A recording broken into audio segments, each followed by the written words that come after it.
O Duque de Wellington foi o mentor das linhas de Torres Vedras e que surpreendeu as forças de Napoleão. O general Massena andou um mês a estudar a forma como podia ultrapassar a linha defensiva.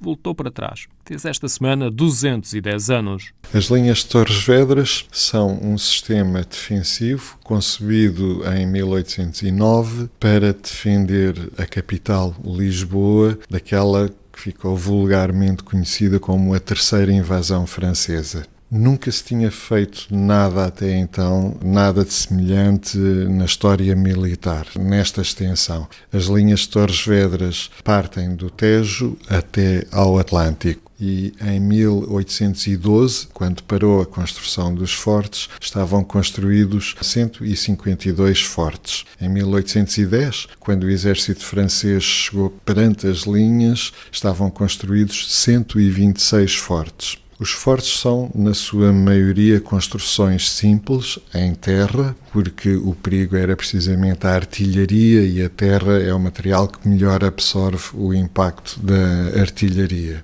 O exército francês entrou por Almeida, teve a Batalha do Pessaco e, em outubro de 1810, parou em frente das linhas de Torres.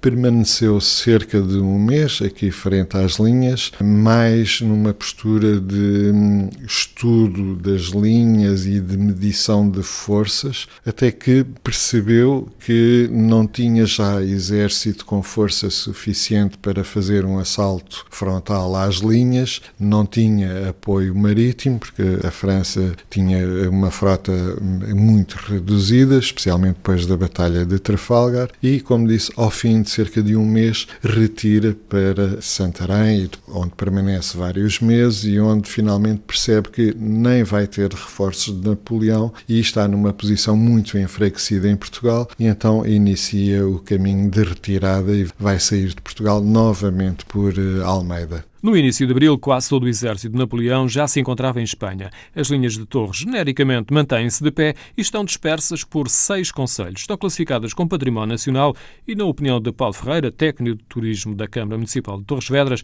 a estrutura está bem preservada. Curiosamente, poucos fortes foram destruídos desde então. Alguns foram, mas não muitos. Estão relativamente bem preservadas na maior parte dos casos porque estão debaixo de mato e, portanto, estão tranquilas ali. Ainda assim, nestes últimos anos, a Rota Histórica e as autarquias que compõem a Rota Histórica têm feito um grande esforço na preservação e no estudo destas fortificações. E em todos os concelhos há já vários fortes recuperados, restaurados e visitáveis. No Forte São Vicente, Torres Vedras, e no Forte do Alcaidão, no Sobral de Montagraço, são os dois maiores fortes das linhas, os que levavam a maior guarnição e o maior número de canhões, sendo que, atualmente, o Forte do Alcaidão, no Sobral de Montagraço, será de todos o mais bem preservado e aquele que terá o aspecto mais parecido com o original de 1809. Estas são as estruturas mais avançadas, mas há igualmente mais fortes